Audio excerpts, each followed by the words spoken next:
আমি sister Clara Costa LSC Barishal diocese থেকে এবং বরিশাল থেকে এসেছি। আমি এই ট্রেনিং প্রোগ্রামে আমার খুব ভালো লেগেছে এবং বিশেষ করে আমি খুব উপকৃত হয়েছি, কারণ অন্যের কাছ থেকে আমি আরও পেয়েছি, সেজন্য আমি একটু রিচ হয়েছি। ইতিমধ্যে আমরা বিশেষ করে প্রত্যেক দিন বাগান থেকে একটা আইটেম খাওয়ার চেষ্টা করি ওঠাতে, আর সেটা আমাদের প্রত্যেক হাউজে আমরা এটা করি।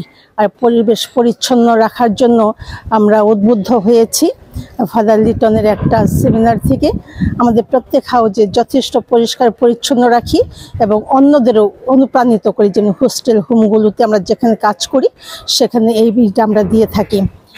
আর পোপ ফ্রান্সিসের যে উক্তি, যে বই থেকে আমরা এখন প্রশিক্ষণ পাচ্ছি এবং অনেক আগে থেকে পেয়ে আসছি, এটার জন্য কাজ করতে ফাদার লিটন গমেজ সিএসসি আমাকে অনেক অনুপ্রাণিত করেছে, উদ্বুদ্ধ করেছে, যার জন্য আমি বরিশাল ডায়াসিসের পক্ষ হয়ে অনেক জায়গায় আন্তঃমাণ্ডলিকভাবে অনেক কাজ করতে পেরেছি এবং আমি যতটুকু জেনেছি তাদের কাছেও আমরা ততটুকু পেয়েছি এবং এইভাবে আমরা আন্তঃমাণ্ডলিকভাবেও এইটা প্রচার করে যাচ্ছি, কাজ করে যাচ্ছি।